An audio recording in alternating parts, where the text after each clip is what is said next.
उसमें सिर्फ अपना स्वार्थ देखा। लेकिन एक डर भी लगता है कि कहीं किसी दिन चिट्ठियां फेंकने के बजाय वो खुद समुद्र में डूब गया तो। ये क्या अनाप शनाप बक रहे हैं संदीप जी आप?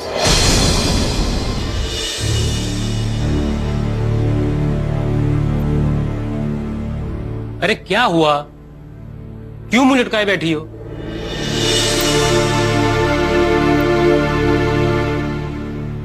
मैं तो पहले से ही जानता था कि अर्जुन आधा पागल है, लेकिन तुम लोग हो ना, मानने को तैयार ही नहीं थे। मैंने सपने में भी नहीं सोचा था कि अर्जुन इतनी तकलीफ से गुजर रहा होगा। मुझे क्या पता था? वो कब लेटर्स लिखता था, कब समुंदर में बहाता था। वो अपने सीने में इतना दर्द छुपाए बैठा है और हम सोच रहे थे कि वो ठीक है। लगता है 2-3 दिन तक घर में यही सब चलता रहेगा। ऑफिस में तो पहले ही पकता था, लगता है अब घर में भी पकना पड़ेगा। रेनू कितनी खुशकिस्मत थी। अरे बड़ी बदकिस्मत थी, तभी तो भरी जवानी में दुनिया छोड़ के चली गई। मेरा मतलब था कितना प्यार करने वाला पति मिला था उसे अर्जुन के रूप में, जो आज भी उसकी यादों को अपने सीने से लगाए बैठा है। एक्चुअली ये भी ना एक परेशानी वाली बात है, अगर तुम साइकियाट्रिस्ट से पूछो तो। पता है। तो कुछ उम्मीद है कि तुम्हारे पिताश्री इस बारे में कोई ठोस कदम उठाएंगे? ठोस कदम? क्या मतलब? मतलब ये कि तुम सब लोग मिलकर उसे समझा बुझाकर रेनू की याद से दूर कर दो। वो किसी की सुनता ही कहाँ है। अरे इसलिए तो कहता हूं कि किसी डॉक्टर की सलाह मशवरा लो या किसी काउंसलर के पास लेके जाओ अर्जुन को। अरे अर्जुन की दिमागी हालत वाकई अच्छी नहीं है, वरना कोई अपनी मरी हुई बीवी को चिट्ठियां लिखकर समंदर में फेंकता है क्या? पर तुम्हारे पिताजी उसको वर्क ट्रीटमेंट दे रहे हैं। काम का इतना बोझ लाद दो कि वो सब कुछ भूल जाए। अरे कुछ फायदा हुआ उससे? अर्जुन को आराम की जरूरत है। अरे काम करने के लिए इतने आदमी हैं, मैं हूं। अरे मैं संभाल लूंगा ऑफिस का सारा काम।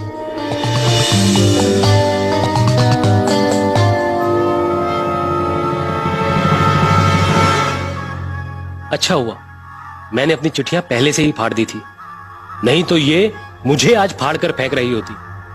ये डायरी लिखना, चिट्ठी लिखना खतरों से खाली नहीं है। एक ना एक दिन दूसरों को आपकी असलियत पता चल ही जाती है, जैसे मुझे अर्जुन के सच का पता चला।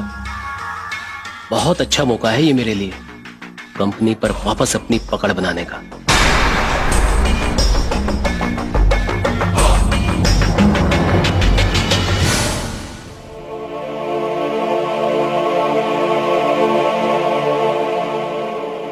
तुम्हारे बारे में ही सोच रहा हूं तो उन सब लोगों के चेहरे नजरों के सामने आ रहे हैं।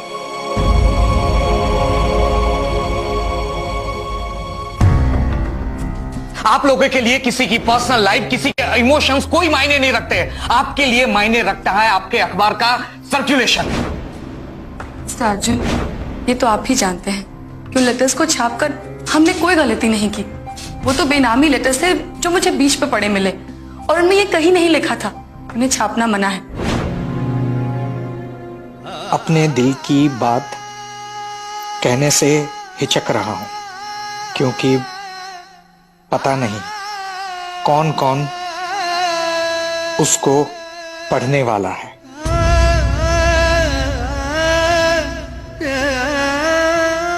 और फिर बाजार में बेचने वाला है, और फिर चाय और समोसे के साथ अपने प्यार पर ठहाके लगाएगी दुनिया।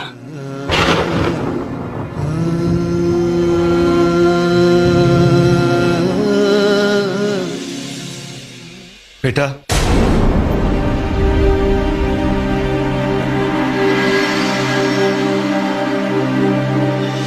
ये वही लेटर्स है ना जो आप लाया करती थी? वाह, आई मीन कांग्रेचुलेशंस।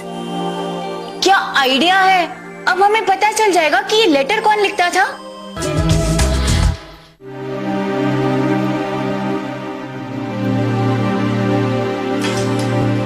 बोलिए।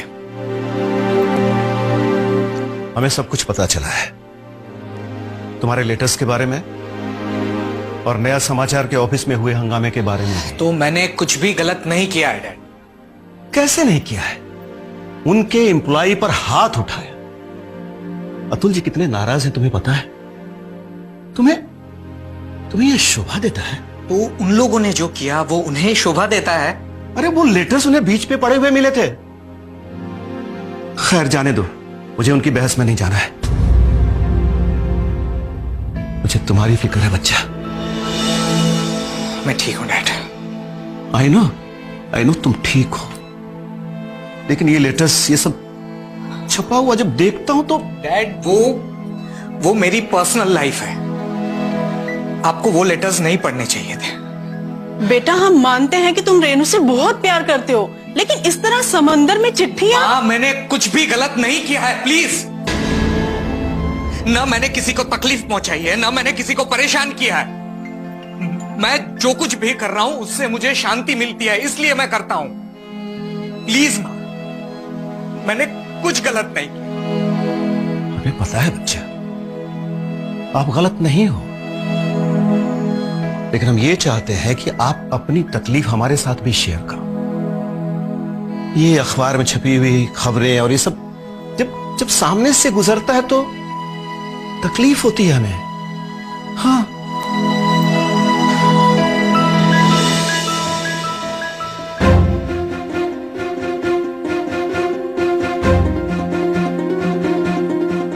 ये सिर्फ और सिर्फ तुम्हारी वजह से हो रहा है शिवा। तुम्हारी इस हरकत की वजह से आज मुझे सबको जवाब देना पड़ा। मुझे सबके सामने शर्मिंदा हो रहा है, सबको सफाई देनी पड़ रही है मुझे।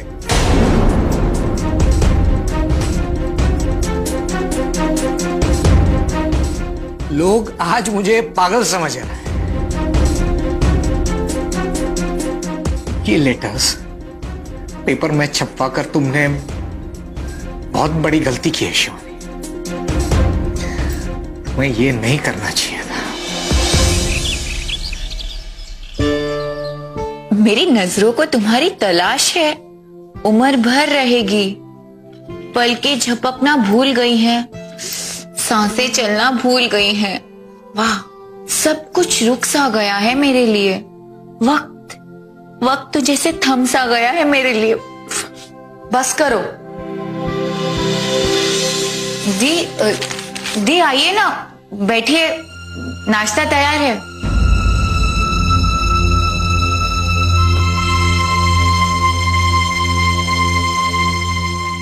क्या ये सब? दी वो तो मैं लेटर पढ़ रही थी जो कल आपके पेपर में छपा था। दी वही लेटर्स है ना जो आप लाया करती थी? वाह, आई मीन कांग्रेचुलेशंस। क्या आइडिया है। अब हमें पता चल जाएगा कि ये लेटर कौन लिखता था। अर्जुन। यार, मुझे क्यों नहीं सोचा इस बारे में। काश ये आइडिया मुझे आता तो हमें पहले ही पता चल जाता। अर्जुन सिन्हा वो लिखता है। वाह दीदी, आपको तो पता भी चल गया। क्या हुआ दी आप खुश नहीं है क्या? फाइनली आपकी तलाश खत्म हुई, और हुई भी तो किस पे? अर्जुन सिन्हा। दी वो तो ऑलरेडी आपका फैन है। अब वो मेरा फैन नहीं है। उसके लिए आज के वक्त में मुझसे ज्यादा घटिया कोई जर्नलिस्ट है ही नहीं। खैर, मैं ऑफिस के लिए लेट हो रही हूँ। बाय। टेलीग्राम तो कब का बंद हो गया साहब? बंद हो गया? अरे फिर वो क्या जो हमने कल पेपर में छापा था? अरे लोग फिर लिखेंगे क्या और संदेश पहुंचेंगे कैसे? साहब जी, उसके लिए फोन है, चिट्ठी है। ओ हाँ, वो चिट्ठियां। मैं चिट्ठियों की बात कर रहा हूं और तुम टेलीग्राम पे ले गए। अरे कहां है वो चिट्ठियां? जाओ पूछो जाके भवानी से। शिवानी से सर?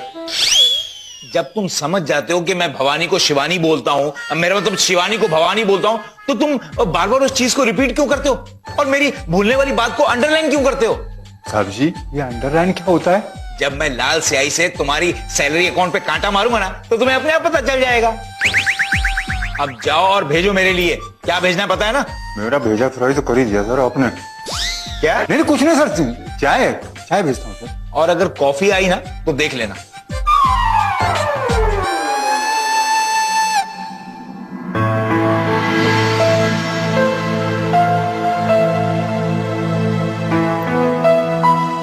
सब कल जो भी कुछ हुआ ऑफिस में, उसके लिए मैं कुछ कहने की जरूरत नहीं है भाई, तुमसे कुछ गलत नहीं हुआ है और ना ही तुमने कुछ गलत किया है भाई।